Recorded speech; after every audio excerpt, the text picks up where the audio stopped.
All conversations and information exchanged during participation in this podcast or interaction on the DrDrew.com website is intended for educational and entertainment purposes only. Do not confuse this with treatment or physician medical advice or direction per se.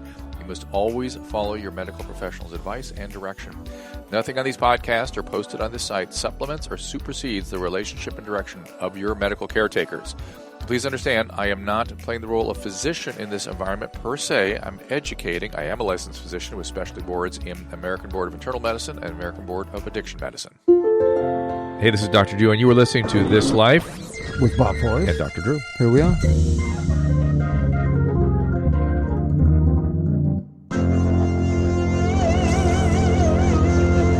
Hey everybody, another episode of This Life, #YouLive with me and Bob. Bob, not here today, so not the usual extraordinary opening that we are accustomed to. But Bob will be back, don't you worry.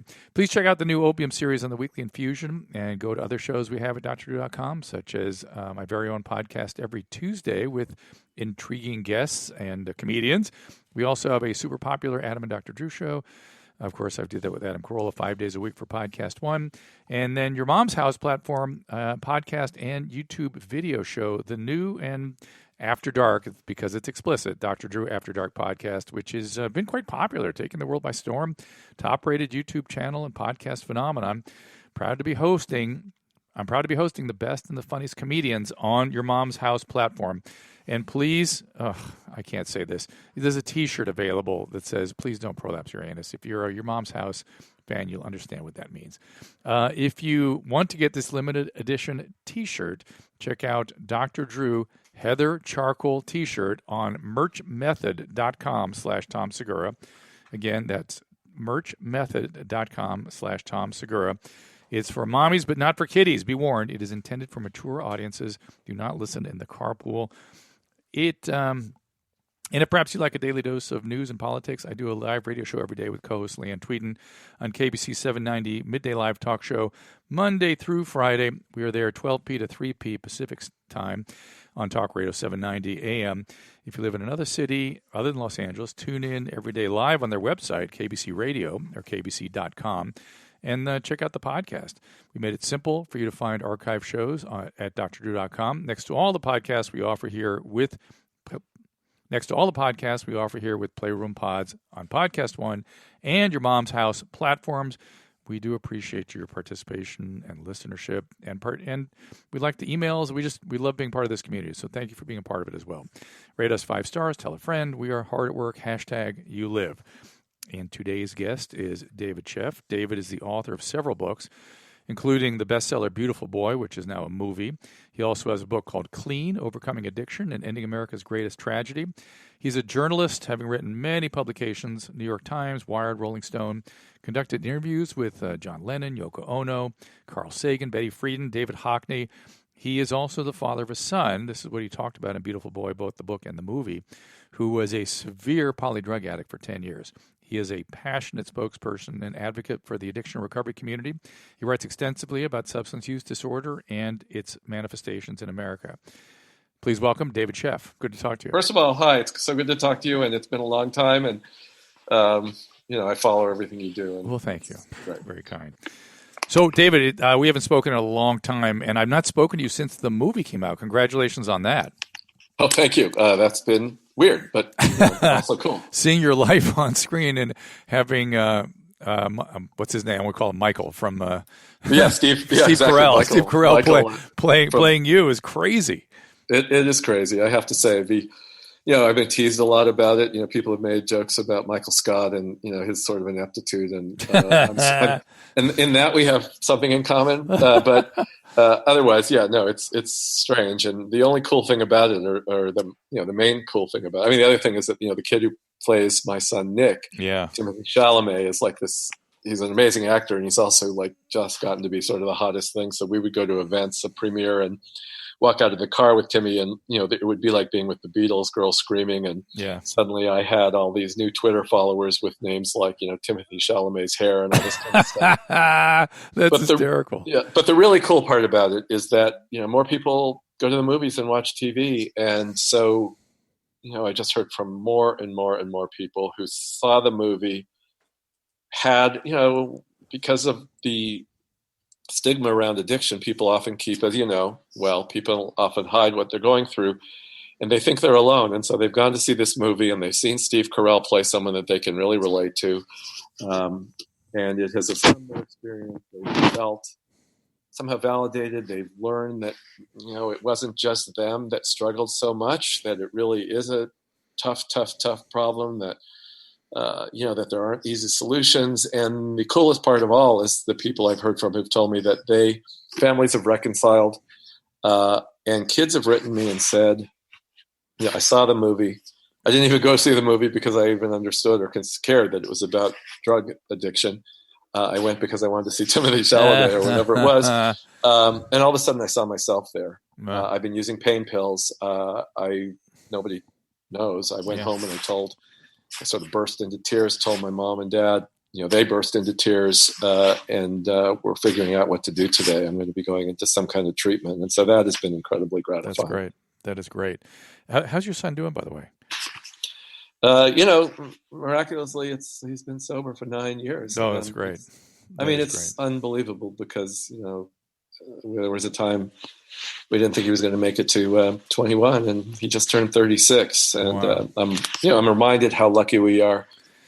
Every single day because of all the people who I hear from, and I know you hear from them as well, who've lost their kids. Did the movie turn out the way you wanted, or were there things that you wish had been emphasized or portrayed that we might have missed? Or they did a lot in 2 hours, trying to condense 10 years of our experience. My book, Nick's book about, writing from his own perspective. And there were some things in it that, were obviously creative license. I never, in the middle of the night, trying to understand what Nick was feeling, experiencing, I never went out and scored methamphetamine and did it myself and then started spinning office chairs around like Steve Carell does in the movie. Yeah. But, a lot of what they show, one thing that I think that he shows, and every time you look at his face, is you see the anguish that is very realistic to what I felt, and I know that other parents feel. Yeah. There were some messages that I thought were really, important. That, for example, this isn't easy, and there was, all this kind of hope is followed by a lot of times Hollywood deals with addiction. It's sort of ties together with a little bow at the end. Everybody's happily ever after. The kid goes into treatment, and that's it. And we all know that it's not that easy. And oftentimes, there are relapses. Hopefully, there are return to treatment after that. And they show that. There was no easy answers shown. So it's in that way. I think it's been really useful. Again, people have felt I went into treatment myself, or my kid did, and I relapsed, and so I felt that I that I was a failure, or that he or she was a failure. And here we show that it's really, really hard, and that part of this is a chronic illness, and part of what happens often is relapse. And so, there was a lot there that I think was really useful. Yeah, I hope so. It was excellent. John Kelly, who runs the program at Harvard, addiction program, has some data that shows on average it takes 4 treatments and 5 years to get 1 year of sobriety. On average. So for people to say, I wasn't clean after the car wash, that's ridiculous. It's ridiculous. Yeah, and we don't know because, I brought Nick into his first program, and it was hell to get him in there. He was on the streets. He was stealing from us. He was breaking into our home. He even stole from his little, brother who he adored, and I was completely, what was going on? And finally, I figured out a way to get him into treatment, and it was a 28-day program, and I sort of said, that was hell, but at least I'll pick him up in 28 days, and he'll be fixed, and he'll go off to college, which was what the plan was. And 10 years later, I realized that no, it's not quite that easy. There's a little more to be done. A little more. Yeah. The other thing I appreciate is that Al-Anon was featured in it. I got the message. I'm not sure the average person would understand exactly what the message was. Do you? And the Al-Anon piece, it's sort of towards the end of the film. Yeah, you know what it was. I was not the kind of person that ever could imagine myself in any kind of a meeting. It's certainly a 12-step meeting, something I envisioned as, a lot of whining and people, in the church basement drinking bad coffee or something like that. And I was just not, I just couldn't imagine myself going into a program like that. And of course, once Nick became addicted, a lot of people said that I should go, and Karen, my wife, and I should go. And it got so bad at one point that I was desperate for any relief. And so I ended up going. And as soon as I did, I realized that it was exactly where I needed to be. Yeah. Because there were other people who, first of all, who were there and they understood. But the other thing is these people had been suffering through this a long time. And so there was a lot of guidance. It was support, but also advice. If I talked about something I was suffering, people would say, I've been there too. And maybe you got to think about it a little bit differently. And it was really, really helpful. Yeah. I always tell people that because the disease infects everybody around the individual with addiction, it uses the individual with the addiction. Every strength they have gets used to service the disease. So their intellect, their emotional system, their drive system, their wiliness, their relationships, their loved ones get sucked in. I always tell people the plant in the Little Shop of Horrors is the perfect model for addiction. If you said it, if you go near the plant, you go in. But if you have somebody there holding you out, you can stay out of the plant, but you cannot not go in on your own. And even as a caretaker, as a physician, I have to have somebody in the room with me who occasionally kick me in the chair if I start going into the plant. And it's an interpersonal disease, and it takes all those strengths. So every great instinct you have as a parent gets used to serve the disease. So everything you think is necessarily wrong. So you have to have some. It's true, and it really is. I mean, it's such a baffling thing for. I describe it as being addicted. I got addicted to my son's addiction. And so all of the behaviors around, not quite all of them, I wasn't, going out, as I said, scoring drugs in the middle of the night. I wasn't stealing from people. But in terms of the emotional debilitation, the confusion, the sort of, blindness. And also there is a really hard one here because, we are, as parents, some of what happens with this disease makes us rethink everything we know and everything we're feeling, because of course, as parents, all we want to do is save our kids. We want to protect them. Yep. And, if they had another disease, it's hard, but it would be pretty straightforward. You want to be involved as much as you can. If your child has cancer, you want to get them help, but also you're not going to have someone who's resisting that, because the part of addiction, this is your world, your life, and you're the expert, and you know this so well. But the part of the part of us that would tell us that yes, we're sick and I need help is the part that's affected by the drugs and by addiction. So we're dealing with this really crazy situation that makes us crazy, and we do need help. Yeah, and when you get better, this is the thing I also tell parents, is if you start getting better in terms of taking care of yourself, and like we say, you put the oxygen mask on yourself before you put the oxygen on somebody else if the plane loses pressure. The same thing is true, though, of addiction, but you also dance differently. The dance, you get off the dance floor. You don't dance with them when you're in Al-Anon. And the dance, the addict counts on as a way to allow them to keep using. So you're in a dance that they're using to maintain their disease, and you just have to get off the dance floor. Yeah, it's true. And, and it's so hard, which is why we do need that kind of support. Right. You can't do it like every other day or whatever it is in Al-Anon, or family therapy, which was really helpful to me because it is so hard. That pull, the worry, the fear, it's rational because you've got a child who's out there and could die. Yep. And so, it's so hard. And that is, I believe, why we need help getting through it. Absolutely. I mean, it's so dangerous and so counterintuitive to do the things you need to do. When my son called me up some of the time, he was on the streets, and he said, will you just give me some money so I can get someplace safe to stay for the night? So I'm sitting there thinking, of course I don't want him on the street. I mean, how dangerous is that? How scary is it to imagine my child on the street, never mind the actual practical, realistic dangers? But somebody finally told me in an Al-Anon meeting, giving somebody who's using drugs money is like giving someone who's suicidal a gun. Mm-hmm. So we learn because it's not instinct. We just don't know. We just want to help them, and we're desperate. Yeah, and if you've never been there or not paid attention because you thought it couldn't happen to me, boom, you're in very, very quickly. Yes. Hey, help me with something.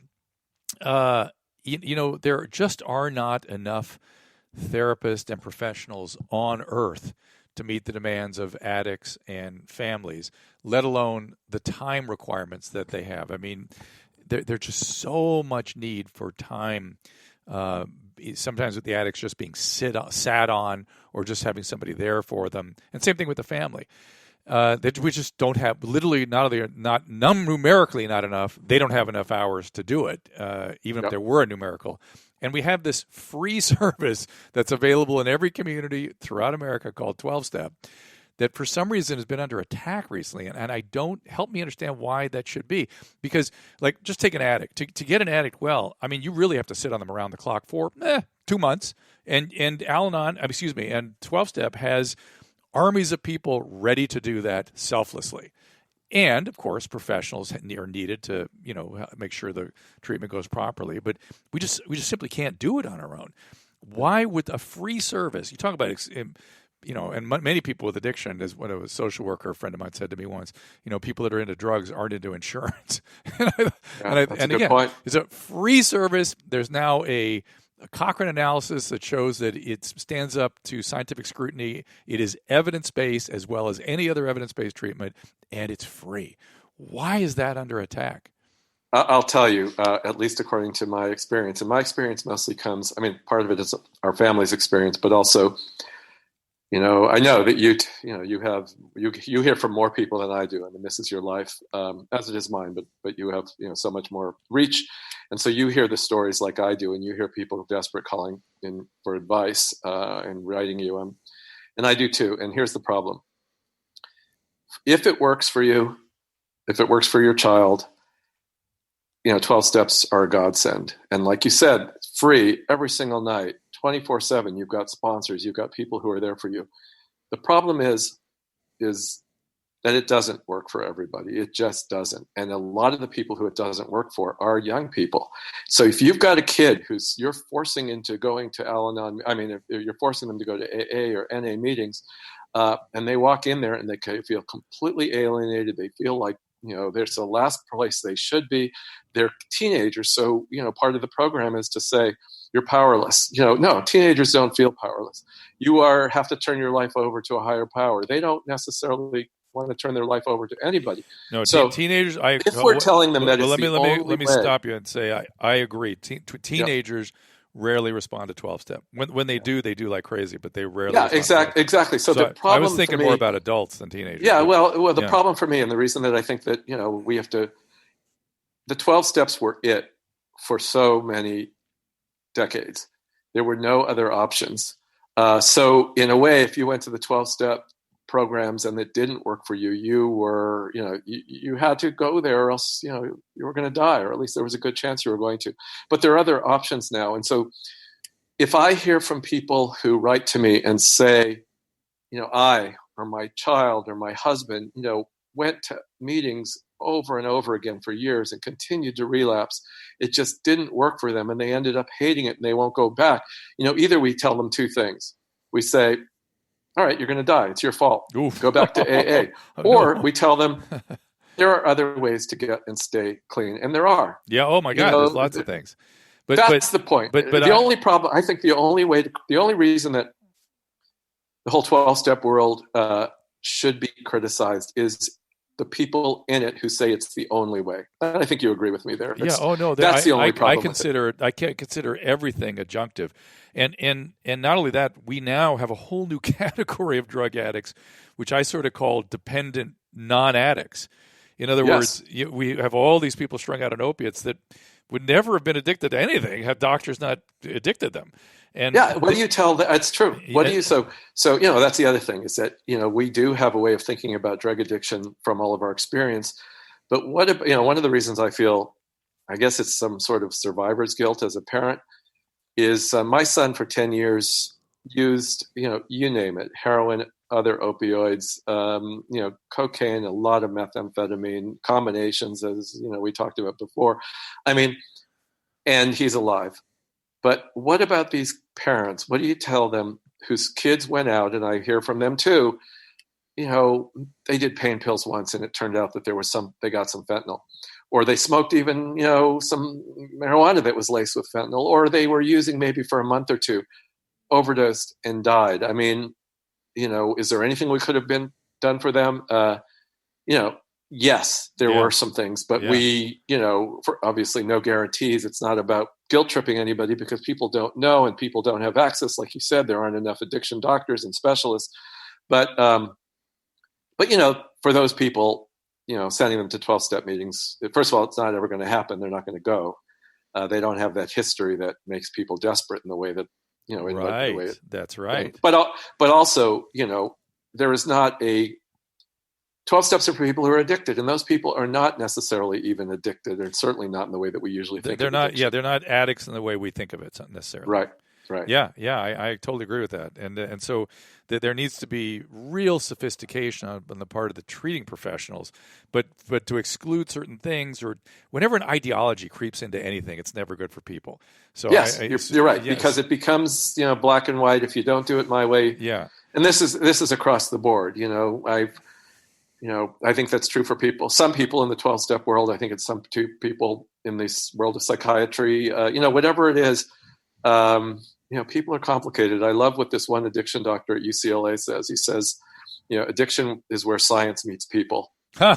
I dig it. That's nice. We've got to do the best we can with the research, with what we know, with what, researchers have shown us, a combination of whatever it is, 12 steps, various kinds of behavioral therapy, some kind of addiction medications, whatever it is. Yes. But also understand that everybody is different. Yeah. Oh, God, yes. And I always said I was so grateful to be doing this work because I sat at the crossroads of everything. To do addiction properly, you have to understand addiction. You have to understand neurobiology. You have to understand psychology, family dynamics, interpersonal dynamics, affect regulation. I mean, everything. Social. You have to be a social worker. I mean, everything just comes right in at this point for the addict. And if you have one way of approaching it, it's ridiculous. It's actually ridiculous. But I'm sure you feel this way too, and I'll turn around and ask you this question because I just thought it was so beautiful when an addiction doctor told me that she actually had been a physician, an internist for many, many years, and she saw so many of her patients becoming addicted and overdosing and in some cases dying, and so she went back and became, got her studied addiction medicine, and she became a doctor who treated people with addiction, and she said that the difference was, as a physician, if she was able to treat someone with another problem, refer them, whatever it was required, who had a heart problem, had a kind of cancer, who had something else, if you were successful, it was incredibly gratifying. You got them back where they were. You got them healthy again. But she said, as an addiction doctor, she said, if you were successful, you don't bring someone back to where they were. You give them an opportunity to have a life that they never even could have imagined. They're so much better. And I'm sure that you experienced that. It's exactly why I got in the field, David. It's exactly why I got in. I early in probably the mid 80s, I was doing a lot of detoxing. I knew nothing about addiction. And I saw young people who were dying go from really down and out drug addicts to these unbelievable people. And I thought, there's nowhere else in medicine. Usually you go from sort of acutely ill to chronically ill, or maybe you're lucky and things resolve. But this is like from dying to better than you ever knew you could be. And I was like, oh my God, what is that? What just happened? I want to find out about this. She's absolutely correct. So interestingly, to me, that tells me that's somebody who understands full recovery, which most addiction medicine doctors don't, unfortunately. So you're right. She knows you're all absolutely right. Yeah. So she's seen. I had an addiction doctor on this program say to me, "There's no such thing as recovery from opiate addiction." I was like, "What?" I said, "Have you ever seen an opiate addict?" And so I introduced them to Shelley and Bob and said, "Here are two recovering opiate addicts there, and if you had treated them the way you treat your opiate addicts, they'd be dead." They needed a different kind of treatment, and you need to understand what that is. Right. So and the other piece of it is part of the reason, I guess, also is that if you get good treatment, and part of it is, this whole spectrum and individual and everything we're already talking about is, people who are addicted, like my son was, since he was, 13, 14 years old. He started using when he was 11, became seriously addicted throughout his whole adolescence. He didn't only need to figure out to get off drugs. He also needed to. He was finally able to be diagnosed as having these co-occurring problems. He also turned out to have bipolar disorder and depression. Sure. And so he finally was treated for those things. And in addition to that, as he himself talks about, he missed, development, 15, to 25 years old when Yeah. normally you would actually become an adult, Yeah. become mature, know how to take care of yourself, know how to have relationships, know how to fail, succeed, know how to get your heart broken, how to work, how to get a job, how to fill out a resume. So he said that, he was starting over. So part of the way we want to help people who come through this is not only getting them off drugs and giving them tools to stay off drugs, but also to rebuild their lives and to become, the people that they want to be and that we want for them. Well, that piece has been missed for a long time, and I've seen much more lip service given to that in treatment programs in terms of vocational rehabilitation and other kinds of life skills, which you're absolutely correct. I mean, many addicts don't know how to get a driver's license, fill out a checkbook. They've never done any the usual activities of daily life. Yeah, and then we expect them. We send them off and go to college. Say, do it now. You're fine. Go forward. And of course, then we're really setting people up for failure. Then, because if we send them out without those skills, without that support, without the emotional support, and even the practical skills, the likelihood is their lives are going to go into a tailspin again. And what they've learned up until then to function, to cope, to deal with the stresses are drugs, alcohol. They go out and they get high again. We're talking, of course, David Sheff. You can follow him on Twitter at David_Sheff, Sheff. The book and the movie, Beautiful Boy. We're going to take a quick break. Be right back.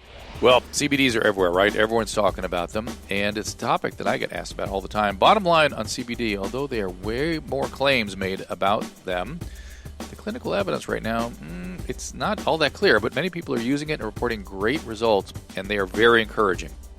So I want to first define exactly what I'm talking about here. CBD is cannabidiol, an extract from hemp. While you might associate with marijuana, CBD does not cause reinforcement. It is not the reinforcing component of hemp, but it is what's responsible for the calming or some of the relaxing effects that many people experience, not the high. Now about the products. There are a ton of them on the market today. For getting the vast array of the reported health benefits, it's important to be aware of what you're buying. I was recently introduced to a company called Select CBD, an Oregon-based company that focuses on high-quality ingredients and manufacturing standards, not the hype. Their CBD-based products are available in a wide range of formulations and flavors, each of which is described to you so you can make an informed decision without all those promises that are probably too good to be true. Like I said, the reported benefits of CBD by individuals using this are very compelling. I'm excited to see how things develop as the science catches up with this booming industry. As usual, the public is ahead of the science. I can't make explicit claims yet, but boy, the reports are pretty encouraging. So if you're ready to try CBD, I encourage you to check out Select CBD. To learn more, go to drdrew.com/select. That's on my site, drdrew.com/SELECT. And for a limited time, you can save 25% at checkout with the code DRDREW, DRDREW. Again, drdrew.com/select, and then the code DRDREW. All right, David, we are back. And I was thinking about the well, have you read the book Dreamland? Yes. Because to me, Sam Quinones nailed that. I mean, he nailed exactly, because I lived through that whole era and I saw it happening, and the whole time I felt like I was standing on a railroad track with a train coming on, and saying the bridge is out, and it just kept happening and happening and happening. And many of my patients were frankly killed at the hands of my peers because of the forces that were underway that Sam so clearly elucidates in that book.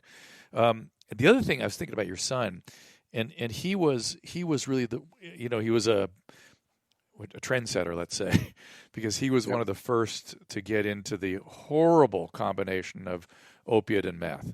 That's now a very popular combo, but that is an extremely difficult combination to treat because it fucks your brain. I mean, it makes you disconnected from reality, and I'm sure you saw lots of that. Yeah, in the movie, there's a scene where I think Steve Carell, me, whatever, is trying to figure out what's going on with his son, and so he goes to talk to somebody who's an addiction researcher, and a doctor says to him, methamphetamine is the worst drug, and when I saw that in the movie, I thought, it depends how you measure. I mean, in terms of what's killing most people, it's not meth right now. It are the opioids, of course. Right. But in some way, in terms of the toxicity, from what I do understand, methamphetamine is pretty up there. It's pretty bad. Yes. And by the way, it creates chronic depression stuff like your poor son's dealing with. But it makes you so disconnected from reality and so paranoid that when you add the power of the opiate addiction to the disconnect of the meth, they just are almost impossible to treat. You can't land them. You can't get them anywhere. Yeah, and also, it's the other thing I mentioned was that Nick became finally, after all this, after 10 years of this, only when he was in his mid-20s was diagnosed with bipolar disorder. Yeah. And then sometimes I look back and say, I brought him into programs. Why didn't anybody figure that out? Well, part of the reason is because if you have a kid on meth and heroin, they're going to look like they do have bipolar disorder because they go through this crazy highs and these crazy lows, and they're acting insane. There's a when you look at the diagnostic manuals of the last 10 years, at the bottom of they sort of give you these diagnostic kinds of windows, and at the bottom of every page, at the end of the diagnosis, they say specifically, this holds true provided this individual is not on drugs, not in withdrawal, or does not have a medical problem that could create these same symptoms. In every case, meaning that you can't make a diagnosis if somebody is on drugs or in withdrawal.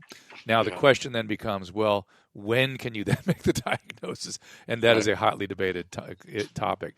My opinion is, if generally speaking, if once they're through their withdrawal and they're off their drugs, they still look bipolar, they will benefit from treatment, even if they're not actually bipolar. You can deal with what the actual diagnosis is in 6 months, 12 months. In the meantime, they'll be benefited from treatment. Yeah, that makes good sense. And I think that, that's another thing that's missing, as from the treatment system now, is just a recognition of that. Because, I visited some programs. I was at Hazelden not too long ago, and I visited their adolescent program. Yeah. And, people say, kids will tell me, marijuana, heroin's bad. I shouldn't do heroin. I shouldn't do meth, but marijuana is, harmless. It's natural. It's fine. Well, I went to this program at Hazelden, and about 90% of the kids were in there only because of their addiction to marijuana. So, there is, that's one, big fallacy there, of course, that it's safe. But when I talked to the doctor, the guy who runs the program there, I asked him about this. How many of these kids have other problems? They're suffering depression, anxiety, whatever it is. I think the national statistics, they tell us it's something like maybe 60%. He said 99%. He said these kids are all suffering from some of these other diseases. They've experienced some trauma. Yeah. They do have depression. They have anxiety disorder, whatever it is. And we have to recognize that too, because again, get somebody off drugs, send them out into the world.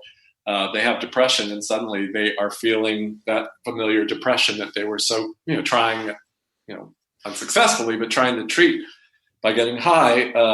And, shouldn't be a surprise to us that then they relapse. Yeah, trauma is sort of the final, a very common thread in severe addiction anyway. I always told people, if you had bad enough addiction, you need to see me. There was a 100% probability of childhood trauma. The question is, again, when to treat it, how to treat it. And, and it's very hard to treat trauma if your brain is still recovering from drugs and alcohol. Well, one of the things that I actually thought was interesting, and I know that, this is exactly what you're talking about, and I'm sure, I know you dealt with this all the time, but Nick went into a program that the last program he went to was a treatment program. And this is after one of his many overdoses. And this was one of them, maybe the most life-threatening one. He came the closest to dying, we came the closest to losing him. But he went into a program, and they did have a recognition there that so many of these kids, and so many adults as well, have experienced trauma. And Nick told me afterwards, it was such an interesting thing. He said he went into the trauma therapy doctor, whoever it was, a therapist, and the doctor said to him, let's talk about some of the trauma you've experienced in your life. And Nick went into the automatic pilot because he was a pretty good student of rehab by then. Mm-hmm. And so he said, when I was a kid, my parents got divorced and it was really hard and all this other stuff happened. And the doctor or the therapist said to him, okay, we'll get there. Let's first talk about the trauma of the last few years of shooting drugs into your vein with needles, living on the streets, getting robbed, robbing people. I mean, let's talk about that trauma. Yeah. And it was a recognition that, yeah, this lifestyle, if you lifestyle is probably not the right word, but some people look at people who are addicted and they think that they're selfish and they're out there having a good old time. Oh no. But they're not. They're in hell. Yeah. They're traumatized. They're already. We shame them often. They're already feeling incredible shame. Yep. And so that experience is traumatic, and I don't think people think about that. I never had until Nick told me that therapist said that. Yeah, that's very astute, because it doesn't necessarily do anything at that stage to talk about childhood trauma. That's for sure. And I hope they start incorporating.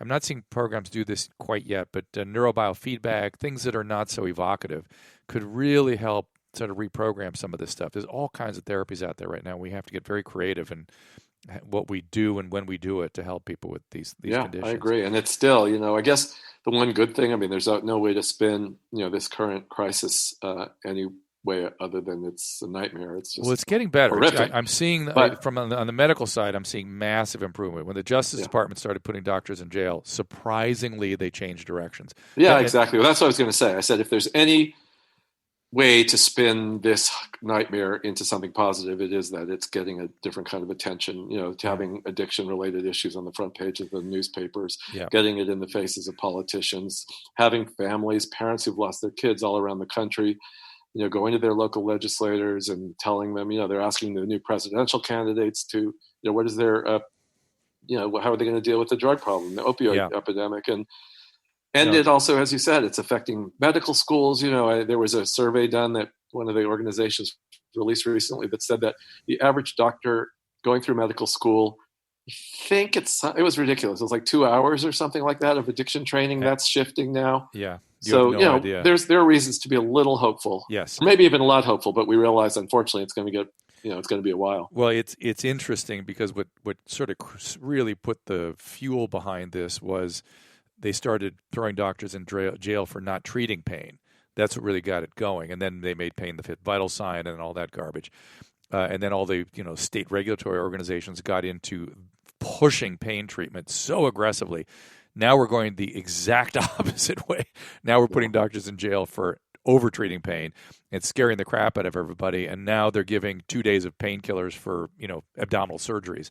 And so, right. So you're suggesting that that's a problem. That's a problem as well. We've all gone too far again. We've overshot again. It's crazy. But I'm delighted to see the real improvement and finally the recognition that the opioids are not a good treatment for chronic pain. They are dangerous. You should not combine them with benzodiazepines. It's uncanny that it took so many years. I mean, literally 20 years of me screaming about it. There's and my daughter comes home from, this was not that long ago. She went in to have her wisdom teeth pulled, and she came home with a prescription for 20 Vicodin refillable. Oof. So that we could have got 40 Vicodin. That's a lot. Which she ended that up in California. Taking 0. She took some Tylenol. Where was that? What state? Pardon me, it was California. Really? Yes, and and what would happen in many circumstances is the kid gets that prescription and they sell them, or it just sits in the medicine cabinet until somebody steals it. Yeah, or they take one. Well, that's it. When was this? How long ago was that? Oh, Daisy's down. It was 6 years ago. Okay, yeah, no, you can't do that anymore. That doesn't happen now at all. You just can't do it. The pharmacy will call you and go, you can have 3 pills, and that's it. Yeah. No, it's over. It's over. Yeah. It's over in California. But again, to a point where the plastic surgeons are screaming that they can't do these outpatient procedures because people go home in pain and they can't get any opiates for them. Yeah, and I've got a friend who's a doctor, and his patients are very, very old, and some of them do need opioids. I mean, their problems are so serious, and they cannot. They can barely get out of their house, and so he can't. The only way he can prescribe is if they actually get to his office, and what that's like. And so anyway, he said that it's actually hurting some of his patients. There's some exciting stuff going on with Suboxone and chronic pain too. I have a feeling that's going to be the great use of Suboxone, the great breakthrough with that drug. How interesting! Yeah, I've read some. In fact, Susan, we need to bring Dr. Bruce onto this program to talk. He's doing a lot of that to talk about that issue. Suboxone and pain, because chronic pain was sort of the battlefield of all of this, and what everyone didn't understand was that opioids, all the opioids other than Suboxone, create back pain, create headache, intensify the perception of pain, and perpetuate the problem. And that's how my patients all died. because I would take them off opiates. Their pain would, they'd come in. I've told this story many times. When a chronic pain patient strung out on opiates come in, you were obliged to put a pain scale because the government was up your butt about treating pain, and you say what's your pain on a scale of 10? They'd always say 15, 20. They'd never say 10. It's never 10 out of 10. It's 15. It's 20. That's right. Without exception. I would do nothing but take them off the opiates. They'd have pretty miserable withdrawal. And 2 weeks later, they would not discuss their pain unless prompted, and they'd always put it at between a 4 and a 6. Always, without exception, on no painkillers. Just take off the opiates. So I saw that hundreds and hundreds and hundreds of times. And that's why I knew we were in real trouble. There's a video of me on Larry King the night that Heath Ledger died, just going, you don't understand. This kid died of what all my patients die of now. This is coming. It's a tidal wave coming our way. And it came. You were right. I guess it's one of those times that you wish you weren't right. Yeah, right, exactly. Now I'm chanting about our homeless situation and the infectious disease problems that are going to come our way. It's going to be, David... Control the fleas in your household. Get your measles vaccine. That's all I'm telling you. And make sure you get tested for tuberculosis because there's going to be a summer from hell coming our way. But it's far be it for me to speak up about these things. I know nothing. What do I know? But I just got my measles vaccine 2 days ago, and because I guess okay, we haven't yet, but now you've got my. That's what we're doing this week. Yeah, I think you're in that zone where at least you want to document that. I know I was inadequately immunized from 57 to about 63. You're sort of inadequately if you were born in that window, and 63 to about 80s. You want to document your immunity with a blood test. Yeah. So that's something to do. I'm 63, so I'm right there. Oh, you're in there. You got to, unless you had measles. Even then, you still would want to document your immunity because if the viral loads in the community go up high enough, you really have to have. You have to prove it. Yeah, you have to have significant immunity. Yeah, we've really been done a service by the anti-vaxxers. Oh boy, here it comes, and no one's going to suffer more than the homeless. Watch what happens. Well, David, that's a whole other topic, but listen, I want to thank you for joining me. It's always a privilege to talk to you. I feel the same way, Jim. Thank you for the movie. We enjoyed it thoroughly, and I love the book, of course. I must tell you, I've not read Clean. I've got to read that. Overcoming Addiction and Ending America's Greatest Tragedy. I will delightfully dig into that. And anything else? And the other one that Nick and I came out with a book for middle schoolers that's out, which I think is, it's from what I've heard from teachers who've used it in their classrooms. It sort of talks to kids in a way that they haven't been talked to before, and it's about giving a lot of information, but also trying to help get kids to ask for help with whatever they're struggling with, if they're being bullied, if they're being... So anyway, it's... What's it called? It's called High, which is a bad title, but that's somehow... I'm not sure exactly how that happened. Your publisher... Yeah, it's for middle schoolers. And I don't know, it catches your attention. It doesn't... It's what's inside that counts. Yeah, I guess so. That's right. And any publications coming up? Any writing you're doing or anything we should look for?